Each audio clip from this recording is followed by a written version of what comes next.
Hello. I hope you are well. तो बच्चों start करते हैं आज का लेक्चर। और आज के लेक्चर में हम करने जा रहे हैं चैप्टर द कॉन। तो बच्चों इन अ प्रीवियस लेक्चर हमने कंप्लीट किया था सफियर चैप्टर। और वहाँ पर हमने काफ़ी डिटेल में उसकी इक्वेशन के बारे में पढ़ा और ये भी समझा कि कैसे डिफरेंट डिफरेंट टाइप के जब हमारे पास केसेस आते हैं तो हम सफियर की प्रॉब्लम्स को कैसे सॉल्व करते हैं। तो बच्चों जो आज का हमारा चैप्टर है ये भी एक 3D जो शेप्स होती हैं हमारी उनका चैप्टर है, कौन का चैप्टर है। तो एक तो बच्चों हम बात करते हैं कि कौन एक्चुअली होता क्या है सबसे पहले। तो जैसे कि बच्चों हम जब बात करते हैं 3D में तो बच्चों ये हमारा एक ट्राइंगल है। ठीक है बच्चों, ये हमारा क्या है, ट्राइंगल। तो बच्चों ये ट्राइंगल है, ये एक 2D शेप है। ठीक है, ये क्या है, एक 2D शेप। लेकिन जब बच्चों हम ट्राइंगल को इन अ 3D शेप ऑब्जर्व करते हैं, मतलब कि 3D में बच्चों इसको हम देखते हैं, तो इस ट्राइंगल के बॉटम में एक यहाँ पर सर्कुलर रीजन होता है। मतलब कि ये जो बच्चों रीजन है ये क्या है, सर्कुलर है, सर्कल है। आप जैसे कह सकते हो कि जो बर्थडे कैप होती है या फिर आपने जो तेल वाली कुप्पी देखी होंगी जिसमें हम फरल्स को बोलते हैं, तो बच्चों वो इस टाइप की होती है। मतलब यहाँ पर उसके एक होल होता है और यहाँ पर हम क्या करते हैं कि इसमें तेल वगैरह या फिर मिल्क वगैरह या फिर कोई वाटर वगैरह हमने अगर किसी बॉटल में या फिर किसी टैंक में फिल करना हो तो इसकी हेल्प से हम फिल करते हैं। एक्चुअली अभी ये इन्वर्टेड है, वो एक्चुअली इस फॉर्म में होती है कि हमारे पास कुछ इस टाइप का वो स्ट्रक्चर होता है और यहाँ पर कुछ इस टाइप की आपने देखी होगी ये जो फरल आपके पास होती है। ठीक है, तो बच्चों अब ये जो हम बात करते हैं जब कौन की, तो बच्चों देखो कौन जो हमारा है वो एक्चुअली इस टाइप का होता है। जैसे मैंने आपको बताया कि जो हमारी बर्थडे कैप होती है वो एक कौन की एग्जाम्पल है। ठीक है, तो बच्चों इसके बारे में जो हम बात करेंगे आगे काफी डिटेल में करेंगे, लेकिन यहाँ पर सबसे पहले हमारा जो आर्टिकल 1 है चैप्टर द कौन का, नॉट ऑन होमोजीनियस इक्वेशन, कि हम होमोजीनियस इक्वेशन जो होती है उसके ऊपर एक नोट लिखते हैं। क्योंकि बच्चों यहाँ पर हम जो बात कर रहे हैं वो 3D की बात कर रहे हैं, और जब बच्चों हम 3D की बात करते हैं तो यहाँ पर हमारे पास 3 एक्सिस होते हैं। मतलब कोई भी चीज अगर हम 3D में ऑब्जर्व करते हैं तो उसको हम 3 नजरिए से देखते हैं, एक्स, वाई, जी। ठीक है बच्चों, इतना आपको पता होगा। तो यहाँ पर ही बच्चों हम जब होमोजीनियस इक्वेशन लेंगे, और बच्चों यही होमोजीनियस इक्वेशन इस कौन की इक्वेशन होगी। जैसे कि पीछे बच्चों हमने सफियर की इक्वेशन के बारे में पढ़ा था कि सफियर की इक्वेशन हमारे पास होती है x square, y square and z square. ठीक है, and +2 ux and +2 vy and +2 wz and +d=0। ये बच्चों हमारी सफियर की इक्वेशन होती है। ठीक है बच्चों, ये सेकंड ऑर्डर इक्वेशन है। मतलब कि यहाँ पर जितने भी हमारे पास ये टर्म्स है इस इक्वेशन में, काफी सारी बच्चों टर्म्स है, जैसे कि ये एक टर्म है, ये दूसरी टर्म है, ये थर्ड टर्म है, ये फोर्थ है, ये 5 है, ये 6 है, और बच्चों यहाँ पर ये कांस्टेंट होता है। तो बच्चों सबकी जो डिग्री होती है, एक्चुअली जो पावर होती है वो 2 होती है। जैसे कि एक्स की पावर 2 है, वाई की पावर 2 है, जी की पावर 2 है। आगे बच्चों इसको हम सॉल्व करेंगे तो पावर यहाँ पर 2 ही आएगी। मतलब सेकंड डिग्री की ये इक्वेशन है, सेकंड ऑर्डर की ये इक्वेशन है। तो बच्चों इसी तरह इस कोण की भी इक्वेशन होती है, और इस कोण की जो इक्वेशन होती है वो होमोजीनियस होती है। तो सबसे पहले बच्चों हमें ये समझना पड़ेगा कि जो इस कोण की इक्वेशन है वो होमोजीनियस तो है, लेकिन वो किस फॉर्म की है, मतलब किस टाइप की। जैसे कि सफियर की जो बच्चों इक्वेशन होती है, अगर बच्चों मैं आपको सफियर का स्ट्रक्चर बताना चाहूँ तो वो एक सर्कल होता है। मतलब कि जब हम किसी सफियर को 2D में देखते हैं, जैसे कि आप किसी गोल किसी ऑब्जेक्ट के सामने खड़े हो तो आपको उसका सामने वाला जो हिस्सा है वही दिखाई देगा, तो बच्चों वो 2D हो गया। लेकिन एक्चुअल में बच्चों वो क्या होता है, 3D होता है। मतलब कि अगर आप किसी कोई बड़ा सा यहाँ पर एक स्टोन है, पत्थर है, ठीक है, उसके सामने बच्चों आप यहाँ पर खड़े हुए हो तो आपको ये सर्कुलर ही दिखाई देगा। ठीक है, इसके जो बैक वाला हिस्सा है वो आपको नहीं दिखाई देगा, इसके जो अपर है हिस्सा वो आपको नहीं दिखाई देगा, लोअर में जो बच्चों इसके हिस्सा है वो नहीं दिखाई देगा, राइट और लेफ्ट में जो बच्चों हिस्सा है इसका वो दिखाई नहीं देगा, आपको दूर से एक सर्कल दिखाई देगा। लेकिन बच्चों एक्चुअल में जब इसकी हम पिक्चर बनाएंगे तो वो आपको एक 3D में आपको इसकी पिक्चर को ड्रॉ करना पड़ेगा। तो ऐसा हम एक रफली कर लेते हैं, जैसे कि हमारे पास एक फुटबॉल है। तो अब बच्चों जैसे कि मैंने यहाँ पर ये डॉटेड लाइन लगाई है, तो ये हमें काफी हद तक ऐसा लग रहा है कि ये एक सर्कुलर ऑब्जेक्ट है। आई एम सॉरी, सर्कुलर को हम जब 3D में बोलेंगे तो बच्चों ये अब क्या बन जाएगा, सफियर बन जाएगा। तो बच्चों ये सफियर की इक्वेशन, ठीक है। जैसे कि आपकी फुटबॉल होगी, आपकी कोई बास्केटबॉल हो गई, या फिर आपकी कोई टेनिस की बॉल हो गई, तो एक्चुअली वो अंदर से खाली होती है, ठीक है। जो सफियर बच्चों जो हमारा होता है, अंदर से उसका जो हिस्सा होता है खाली होता है। जैसे कि आपके घर में बकेट होती है बच्चों, वो अंदर से खाली होती है, उसका बाहर से सरफेस होता है। वैसे ही आपने देखा होगा कभी भी कोई फुटबॉल होती है, उसको अगर हम मतलब ब्रेक करते हैं फुटबॉल को, ठीक है, उसमें होल करते हैं और देखते हैं इसके अंदर क्या है। हम काफी ज्यादा उत्सुक होते हैं कि उस फुटबॉल के अंदर क्या है। तो उसके हम दो पीस करते हैं तो अंदर से वो खाली निकलती है, मतलब पूरा एरिया खाली होता है, कुछ नहीं होता उसके अंदर, ठीक है। तो बच्चों जब भी हम बात करते हैं 3D ऑब्जेक्ट की, तो वो अंदर से खाली होगी, ठीक है।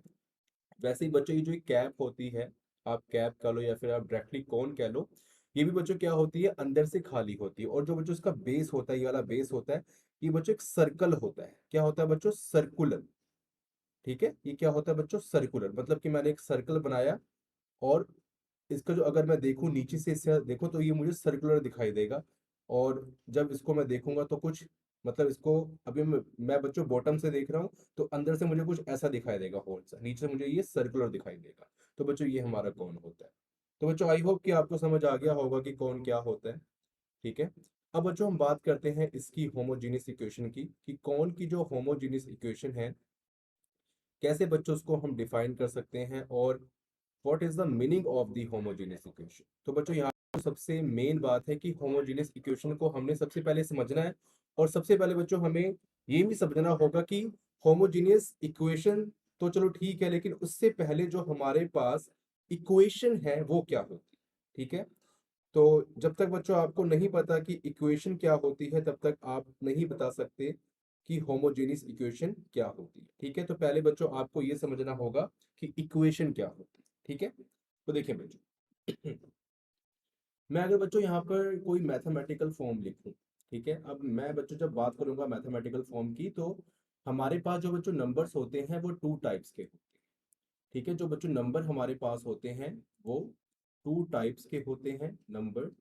एक तो बच्चों हमारे पास होते हैं कांस्टेंट, ठीक है। एक बच्चों हमारे पास होते हैं कांस्टेंट, और बच्चों दूसरी जो टाइप है वो है वेरिएबल, ठीक है बच्चों, कांस्टेंट एंड वेरिएबल। तो बच्चों कांस्टेंट जो नंबर हमारे होते हैं वो ऐसे नंबर होते हैं कि इस दुनिया जहान में जितने भी हमारे पास नंबर पाए जाते हैं, जैसे कि 2 हो गया, 3 हो गया, ठीक है। तो बच्चों ये पॉजिटिव नेगेटिव दो नंबर की बात कर रहा हूँ, ठीक है, 2 3। इसके अलावा बच्चों हमारे पास पॉइंट्स वाले नंबर होते हैं 1.2, ठीक है। और उसके अलावा हमारे पास बच्चों रेशो वाले नंबर होते हैं, ठीक है, हमें। और बच्चों हमारे पास अंडर रूट वाले नंबर होते हैं। तो बच्चों ये जितने भी हमारे पास नंबर है, ठीक है, ये सारे बच्चों हमारे कांस्टेंट नंबर कहलाते हैं। जब बच्चों हम बात करते हैं वेरिएबल्स की, तो स्मॉल एबीसीडी, इसको हम बोलते हैं इंग्लिश के अल्फाबेट, स्मॉल एबीसीडी के जो लेटर हैं, जैसे कि small x, small y, small z, small s, small u, small t, तो बच्चों इस टाइप के लेटर से हम वेरिएबल्स को रिप्रेजेंट करते हैं। तो बच्चों यहाँ पर जो मतलब है वेरिएबल्स का वो है चेंजेबल। तो मतलब ये जो वैल्यू है बच्चों वेरिएबल्स की, ये कभी मतलब आप कह रहे हैं कि एक जगह पर स्थिर नहीं रहती, ये हमेशा चेंज होती रहती है। और बच्चों कांस्टेंट का मतलब क्या है, नॉट चेंजेबल, मतलब कि एक जगह पर स्थिर रहने वाली वैल्यू, चेंजेबल, नॉट चेंजेबल, ठीक है। तो जैसे अगर मैं बात करता हूँ यहाँ पर, मैं एक +2 उठाता हूँ, ठीक है, और मैं इस दुनिया के किसी भी कोने में चले जाता हूँ, किसी भी कंट्री में चले जाता हूँ, बेशक मैं कनाडा जाऊँ, बेशक मैं यूएसए जाऊँ, आप खुद जाओ, आप चाइना जाओ, कहीं भी जाओ, तो बच्चों जो दो का सिंबल है ना, मैं बच्चों लैंग्वेज की यहाँ बात नहीं कर रहा, मैं ये जो अरेबिक न्यूमेरिकल फॉर्म है, ये जो जो हमारे पास नंबर्स हैं, इनको हम कहते हैं अरेबिक न्यूमेरिकल फॉर्म। तो बच्चों अरेबिक न्यूमेरिकल फॉर्म में हम टू को पूरी दुनिया जहान में, इवन डेट अगर हम इस अर्थ से बाहर भी चले जाए, जैसे कि स्पेस में, और आपको पता होगा जैसे हमारे पास जो मून की ग्रेविटी है, मून बच्चों स्पेस में है, वो हमने कितनी फाइंड करी है, 1.62 मीटर पर सेकंड स्क्वायर। जो बच्चों साइंस वाले हैं, फिजिक्स वाले, उनको ये इसके बारे में पता होगा। और जो अर्थ की ग्रेविटी की वैल्यू है ठीक है, 9.8 मीटर पर सेकंड स्क्वायर। ठीक है, तो यहाँ पे देखो, यहाँ पर भी हमने मैथ की जो ये फॉर्म है, जो नंबर है, अरेबिक न्यूमेरिकल सिस्टम हमने यूज किया है किसके लिए, जो हमारे पास स्पेस की चीजें हैं, मतलब जो स्पेस में पाई जाती हैं, स्पेस की जो ऑब्जेक्ट है उन सबके लिए, मतलब हमारे लिए वो स्पेस में है। वैसे तो हर चीज स्पेस में है, ठीक है, हम एक पार्ट है यूनिवर्स का, तो स्पेस में हर चीज है बच्चों। ठीक है, तो हमारे लिए जो स्पेस है वो ऐसे मून हो गया, ठीक है, और अदर प्लैनेट्स हो गए, तो वहां पर उनकी जो वैल्यू बच्चों होती है, हम यही यूज करते हैं। जो हम इंसान हैं, हम इंसानों की बात कर रहे हैं। ठीक है, तो वैसे अगर बच्चों मैं 3 लिखना चाहूँ या फिर -3 में लिखना चाहूँ, तो मैं किसी भी दुनिया के किसी भी मैं हिस्से में चले जाऊँ तो -3 को इसी सिंबल से लिखा जाए। बच्चों मैं लैंग्वेज की बात फिर बता रहा हूँ, नहीं कर रहा, जैसे कि हिंदी में 3 लिखने का कोई और तरीका है, लेकिन मैं कह रहा हूँ कि अरबिक न्यूमेरिकल सिस्टम है, मतलब कि ये जो वैल्यू है अरबिक न्यूमेरिकल सिस्टम, आप दुनिया में कहीं भी चले जाओ तो बच्चों ये चेंज नहीं होती। ठीक है, ये चेंज नहीं होती, मतलब कि कांस्टेंट है, नॉट चेंजिंग। लेकिन जो जब हम बात करते हैं, आपने ऐसे सुना होगा कि पॉलिनोमियल, ठीक है, पॉलिनोमियल बच्चों क्या होता है आपको थोड़ा बता देता हूँ। पॉलिनोमियल इसका मतलब क्या है, और फिर बच्चों हम साथ में बात करेंगे इक्वेशन की। ठीक है, अगर आपको पता है तो आप इस ड्यूरेशन को देखें जो ये वीडियो मैं बना रहा हूँ, ठीक है, वरना आप इसको आगे कर सकते हो। और अगर आपको पार्ट पता है कि पॉलिनोमियल क्या होता है, इक्वेशन क्या होता है, तो आपको इस क्वेश्चन को देखने की जरूरत नहीं, आप आगे स्किप करके वीडियो को आगे से वॉच कर सकते हो।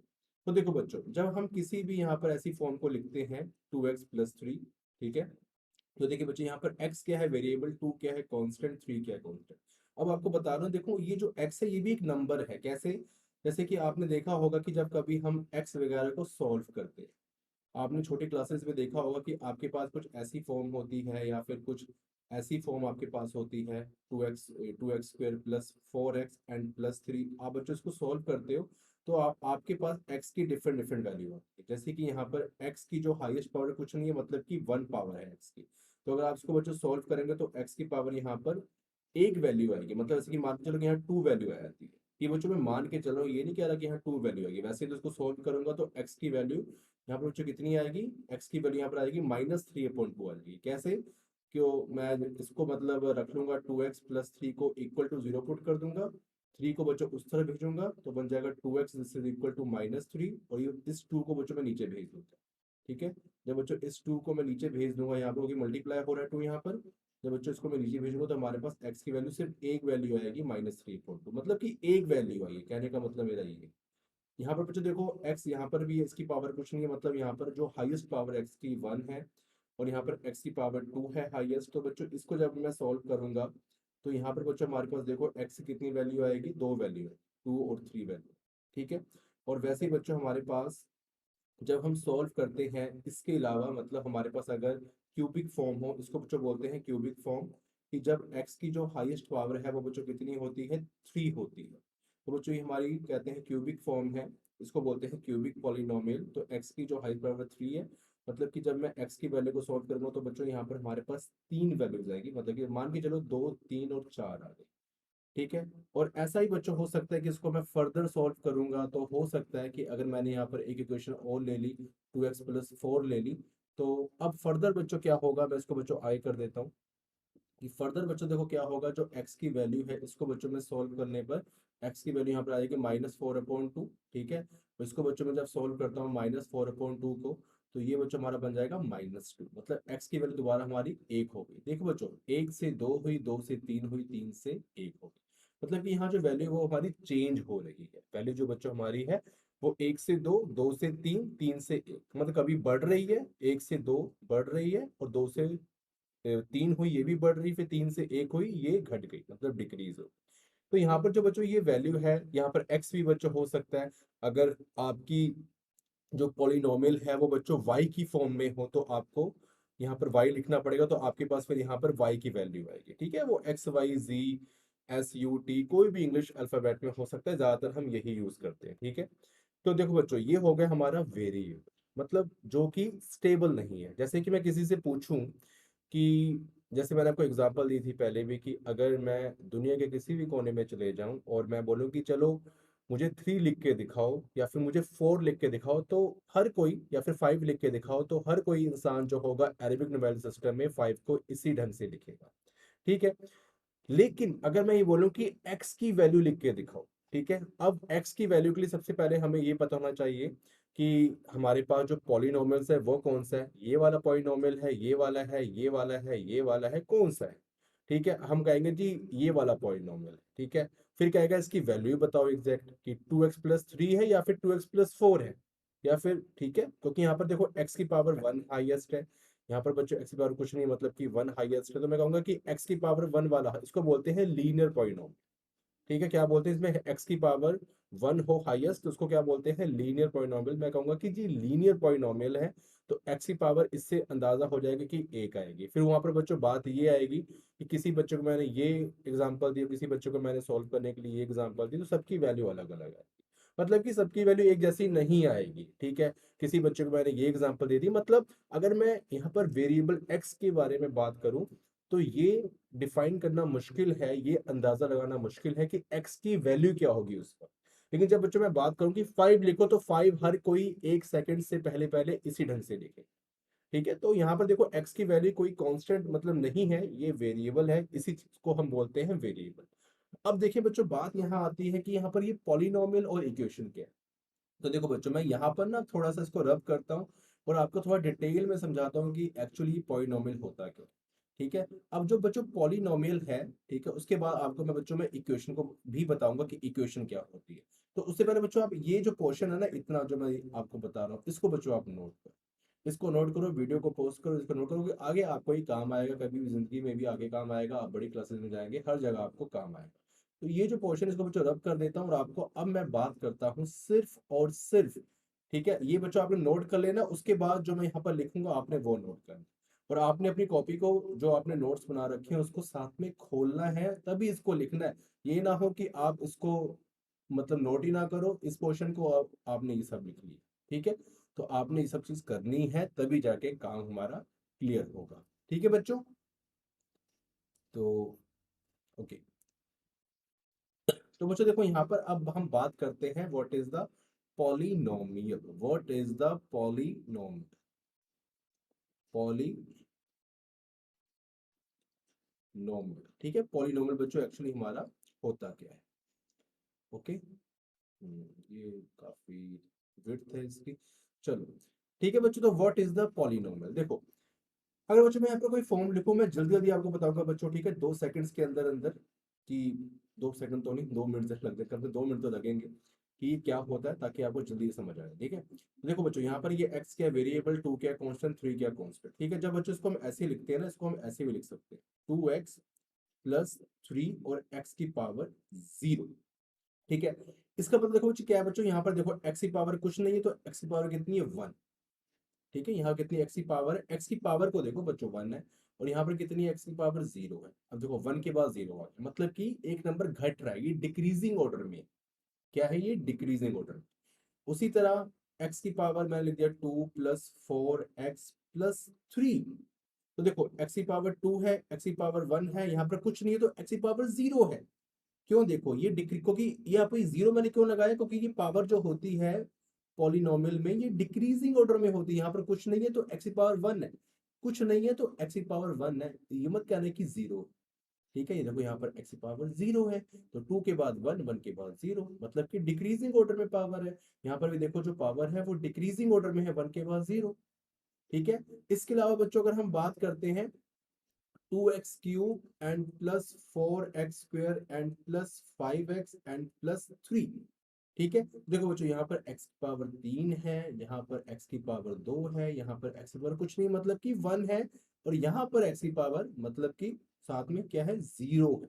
ठीक है, तो अब यहाँ पर बात आती है कि आप वैसे बच्चे पूछ सकते हैं, अब ये ऑनलाइन के थ्रू तो हम तो आप मुझसे ये सवाल नहीं कर सकते, लेकिन बाद में आपके माइंड में ये क्वेश्चन आ सकता है कि ये एक्स पावर 0 हम क्यों लगा रहे हैं। वैसे तो आपने कभी देखा नहीं होगा, हमेशा यहाँ पर क्या होता है, यहाँ पर ये खाली होता है, अकेला कोई कांस्टेंट नंबर, जैसे 3 हो गया, 2 हो गया, कुछ ऐसा हो गया, अकेला हमेशा ये होता है। तो मुझे कौन सा यहाँ पर ये अब ये भूत सवार हुआ है कि यहाँ पर ये एक्स की पावर में 0 लगा रहा हूँ। ठीक है, क्या मसला है, इसकी क्या वजूहात है। तो बात आप ये समझे, एक्स की पावर में 0 इसलिए लगा रहा हूँ क्योंकि कोई भी नंबर, क्योंकि एक्स क्या है बच्चों, नंबर है। एक्स क्या नंबर, ये कौन सा नंबर है, वेरिएबल नंबर, मैंने बताया था ना पीछे। कोई भी नंबर है उसकी पावर 0 है तो बच्चों वो 1 की इक्वल होता है। ठीक है। जैसे कि ये वेरिएबल है, अगर कांस्टेंट नंबर भी है उसकी पावर 0 तो बच्चों वो भी 1 के इक्वल है। ठीक है। अगर हमारे पास कोई ऐसा नंबर है जो कि जैसे कि मैंने लिख लिया 1 लाख, ठीक है, 5 0 है, 1 लाख है, तो ये भी बच्चों 1 के इक्वल होगा। अगर बच्चों ये नंबर माइनस होगा तो भी बच्चों ये 1 के इक्वल होगा, ये नहीं -1 होगा, 1 के इक्वल होगा। ठीक है। तो ये है कि कोई भी नंबर है उसकी पावर 0 तो वो 1 के इक्वल होता है। देखो अब यहाँ पर जो पावर होती है वो डिक्रीजिंग ऑर्डर में होती है, 2 के बाद 1, 1 के बाद 0। तो यहाँ पर हम लिखते नहीं, क्योंकि 3 और 1, क्योंकि 3 और x बच्चों अगर इस तरह लिखा हुआ है ना, तो इसका मतलब क्या है, 3 और x आपस में मल्टीप्लाई हो रहे हैं। क्या हो रहे हैं? मल्टीप्लाई। इनके बीच में अगर कोई सिंबल मौजूद नहीं है, 3 और x के दरमियान कोई भी सिंबल मौजूद नहीं है, मतलब कि मल्टीप्लाई हो। उसी तरह x की पावर 0 लिख दिया तो मतलब ये आपस में मल्टीप्लाई हो रहे हैं। और इसकी पावर बच्चों क्या होती है, x की पावर 0 क्या होता है, 1 होता है। तो इसलिए हम इसको नहीं लिखते, लेकिन लिख दे तो बेटर है, लिख दे तो बेटर है, ना लिखे तो कोई बात नहीं। तो मोस्टली हम नहीं लिखते। तो यहाँ पर ये पहचान ये हुई कि जो हमारे पास पॉलिनोमियल होती है उसमें जो पावर होती है वो डिक्रीजिंग ऑर्डर में। अब बच्चों यहाँ बात आती है इक्वेशन, क्योंकि बच्चों हमने इक्वेशन पढ़ना है। और बच्चों ये इक्वेशन को ना हम इक्वेशन भी कहते हैं, और इसको हम पॉलिनोमियल इक्वेशन भी कहते हैं। इसको बच्चों हम पॉलिनोमियल इक्वेशन भी कहते हैं। इक्वेशन कह लो, या तो अकेला इक्वेशन कह लो, या फिर क्या कह लो, पॉलिनोमियल इक्वेशन। तो देखो बच्चों ये जो, अब बच्चों आप चाहो तो इतना नोट कर सकते हो, इस जितना क्वेश्चन है। अब बच्चों आपको बताऊंगा कि अब ये पॉलिनोमियल और ये इक्वेशन में फर्क क्या है। ठीक है। पैटर्न बच्चों वही है सारा, पैटर्न बच्चों वही है सारा जो हमने आपको बताया अभी। देखो मैं इसको रब नहीं कर रहा, मतलब मैं इसी फॉर्म से, ये जो पॉलिनोमियल है इसी में मैं बच्चों इक्वेशन बनाऊंगा। ठीक है। तो देखिए इसको बच्चों मैं, ओ इसको मैंने 5x एंड, ठीक है, तो देखिए, ओके, तो 5x+3 बच्चों मैंने लिखा। देखो अब बच्चों ये हमारी है एक पॉलिनोमियल, 2x+3 क्या है, पॉलिनोमियल। मैंने बनाना है इसको इक्वेशन, तो मैं क्या लूंगा, 2x+3 लिख के इक्वल टू 0 लगा दो। इक्वेशन नाम से समझो क्या है, इक्वे, इक्वे मतलब इक्वल। ठीक है, किसके इक्वल, पॉलिनोमियल के इक्वल। मतलब जो पॉलिनोमियल है उसको हम इक्वल टू 0 पुट करते हैं, और इसको हम कैसे प्रोनाउंस करते हैं कि इसको हम 0 के साथ इक्वेट कर रहे हैं, मतलब 0 के इक्वल पुट कर रहे हैं, तो बच्चों ये इक्वेशन बन जाती है। तो इक्वेशन और पॉलिनोमियल में इतना ही फर्क है। यहाँ पर बच्चों अगर हम चेक करें तो x की पावर 1 है, x की पावर कितनी यहाँ पर 0 है, तो ये तो जो रूल है वो रहेगा। लेकिन जब इक्वल टू 0 लगा देंगे तो बन गई इक्वेशन।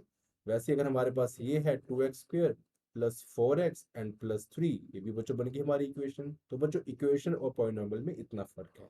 और इक्वेशन को हम पॉलिनोमियल इक्वेशन भी कहते हैं, दूसरे शब्दों में, दूसरे लफ्जों।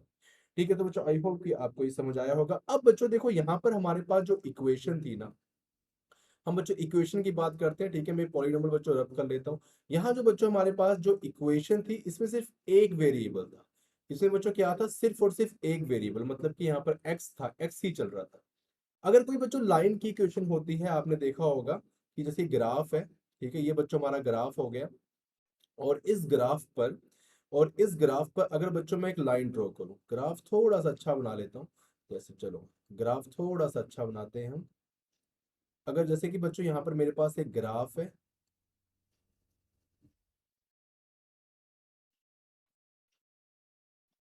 ठीक है, ओह ओह ओह, चलो कोई बात। यहाँ बच्चों मेरे पास एक ग्राफ है, और ग्राफ में बच्चों मैंने एक लाइन ड्रॉ की है, मतलब कि सिंपल सी बात है कि हमारे पास ये एक्स एक्सिस होती है, ये बच्चों मेरे पास एक्स एक्सिस है, और ये हमारी वाई एक्सिस है। तो इसके ऊपर बच्चों हम एक्स और वाई के यहाँ पर, यहाँ हमारा होता है ओरिजिन। और क्योंकि बच्चों ये 2D ग्राफ है तो 0 0 हम कर लेंगे। और यहाँ पर बच्चों ये एक्स एक्सिस के यहाँ पॉइंट होते हैं, ठीक है, यहाँ बच्चों एक्स एक्सिस वाले पॉइंट होते हैं। और यहाँ पर बच्चों वाई एक्सिस के जो पॉजिटिव पॉइंट है वो होते हैं। आई होप कि आपको इतना पता होगा, मैथमेटिक्स के आप स्टूडेंट्स हो, इतना पता होगा आपको। और इस तरह बच्चों अगर इंक्रीज कर लें तो यहाँ पर नेगेटिव हमारे पास होती है वैल्यू। ठीक है बच्चों, मैं आपको यहाँ बता रहा हूँ कि आपको समझ आए कि अगर हम देखो इस तरफ अगर इंक्रीज करें इस लाइन को, तो यहाँ पर नेगेटिव वैल्यू होती है, नीचे की तरफ यहाँ पर भी वाई एक्सिस की नेगेटिव वैल्यू होती है। लेकिन आपको मैं लाइन की, बस लाइन आपको बताना चाहता हूँ कि लाइन, अब मान के लो कि यहाँ पर हमने एक्स के पॉइंट को यहाँ मीट किया, और फिर वाई का पॉइंट यहाँ मीट हुआ, तो हमारे पास एक पॉइंट यहाँ बन जाता है। फिर बच्चों हमारे पास एक पॉइंट यहाँ बन जाता है, फिर हमारे पास बच्चों एक पॉइंट यहाँ बन जाता है। फिर इस पॉइंट को हम जब मीट करते हैं ना, तो हमारे पास ग्राफ बनता है। तो बच्चों ग्राफ कई बार क्या होता है, स्ट्रेट लाइन भी होता है, ग्राफ कई बार जो स्ट्रेट लाइन भी होता है, कई बार बच्चों ये एक आर्क भी होता है, कई बार कुछ ये ऐसा ऐसा भी बन जाता है, कई बार बच्चों ये कुछ ऐसा भी बन जाता है। ठीक है, तो यहाँ पर मैंने बच्चों लाइन बनाई है। ठीक है, अभी लाइन की इक्वेशन को बच्चों मैं लिखना चाहता हूँ, इस लाइन की इक्वेशन को मैं बच्चों लिखना चाहता हूँ, तो इसकी जनरल फॉर्म क्या होगी लाइन की इक्वेशन की। तो बच्चों लाइन की इक्वेशन की जो जनरल फॉर्म होगी वो क्या होगी, ax plus b y and plus c equal to 0। ठीक है, अब जैसे बच्चों ये मैंने देखो क्या लिखा है, इसकी जो बच्चों जनरल फॉर्म है ये वाले की। ठीक है बच्चों, ये वाला जो हमारे पास इक्वेशन है ये वाली, इसकी जो बच्चों जनरल फॉर्म क्या होगी, ax² and plus bx and plus c equal to 0। इसकी बच्चों जनरल फॉर्म क्या होगी इस वाले की, ax plus b equal to 0। ये बच्चों हमारे पास क्यूबिक इक्वेशन है, इसकी जनरल फॉर्म क्या होगी, जनरल फॉर्म बच्चों क्या होता है कि एक फॉर्मूला, मतलब दुनिया में जितने भी हमारे पॉलिनोमियल इक्वेशन है सबको, सबकी एग्जांपल, तो एक एग्जांपल हम तो लिख नहीं सकते, लेकिन यहाँ पर अगर a और b की वैल्यू को हम चेंज करेंगे, ठीक है, तो यहाँ पर हमारे पास एक फॉर्मूला बन जाएगा। a और b की वैल्यू हम अपनी जरूरत के मुताबिक इसको चेंज कर सकते हैं और हमारे पास एक जनरल फॉर्मूला बन जाएगा। जैसे कि आपने एक फॉर्मूला पढ़ा होगा, a प्लस बी का होल स्क्वायर, छोटे क्लासेस में, a square this is equal to a square plus b square and plus 2ab, आपने बच्चों ये फॉर्मूला पढ़ा होगा। तो ये जो फॉर्मूला बच्चों, यहाँ पर ए और बी की वैल्यू आप कुछ भी पुट करो, दुनिया जहान में जितनी भी वैल्यूज हैं आप वो सारी पुट कर दो, तो यहाँ पर आपके पास एक फॉर्मूला बन जाता है, इसको वजह हम बोलते हैं जनरल फॉर्मूला।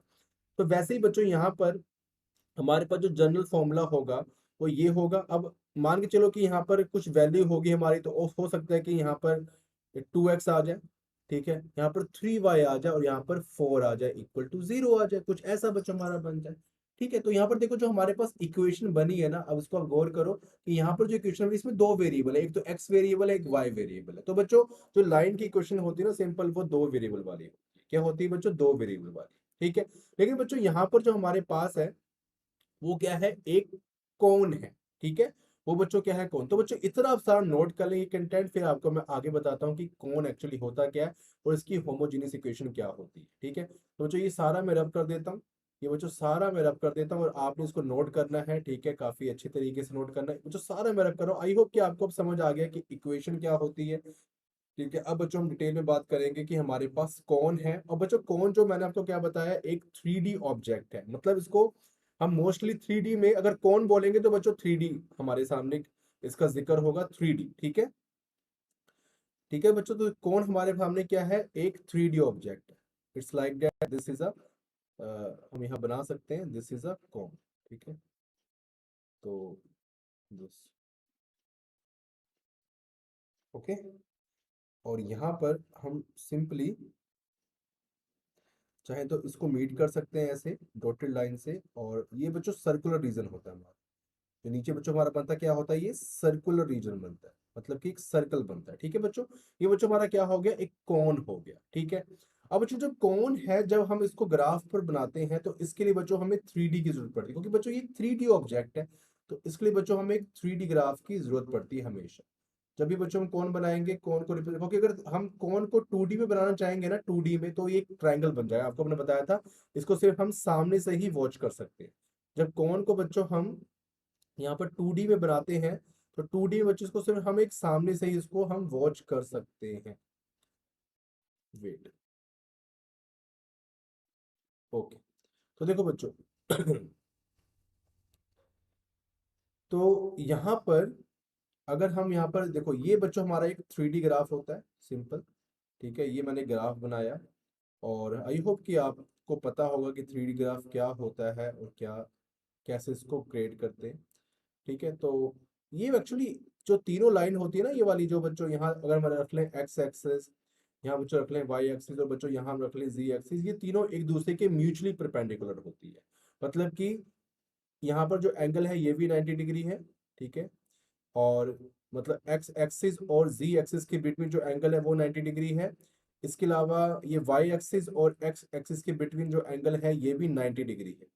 कितना है, 90 डिग्री। उसके अलावा इन दोनों के बीच में जो एंगल है ये भी 90, मतलब तीनों एक दूसरे के क्या है, म्यूचुअली परपेंडिकुलर। ठीक है बच्चों, तीनों क्या है, म्यूचुअली परपेंडिकुलर। ओके, तो आई होप कि आपको ये पता होगा। ठीक है, ये म्यूचुअली परपेंडिकुलर है। आई एम सो सॉरी, मैंने ये रब कर दिया।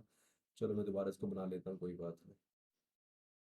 मुझसे गलती हो गई थोड़ी सी, चलो।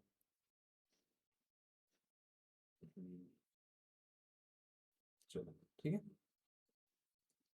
थोड़ा सा इसको हम रब कर देते हैं यहाँ पर, और इसको ऐसे ओपन कर, ठीक है। ये हमारा हो गया एक्स एक्सेस, ठीक है बच्चे। अब देखो, ये बच्चों म्यूचुअली परपेंडिकुलर है। अगर बच्चों यहाँ से बच्चों मैं एक, अब इसको अब आपने फील करना है 3D में। मैं 3D तो बना नहीं सकता, लेकिन मैं आपको फील करवाना चाहता हूँ कि 3D में एक्चुअली कैसा बनेगा, 3D में ये एक्चुअली कैसा बनेगा। तो मतलब यहाँ एक लाइन मैंने कर ली, मतलब ये इसका जो, ये जो कोना है ना बच्चों, ये वाला कोना है, मतलब ये वाला कोना है, ये वाला देखो। आपको मैं यहाँ पर रेड कलर से दिखा रहा हूँ कि इसका जो ये वाला ओरिजिन है ना, ये वाला जो ओरिजिन है, वो इस का ये वाला ओरिजिन, ठीक है बच्चों, ये वाला ओरिजिन। ओके। अब यहाँ से बच्चों आपने 3 डायरेक्शन में बढ़ना है। आपने एक तो मतलब यहाँ बढ़ना है, इस तरफ बढ़ना है, ठीक है। आप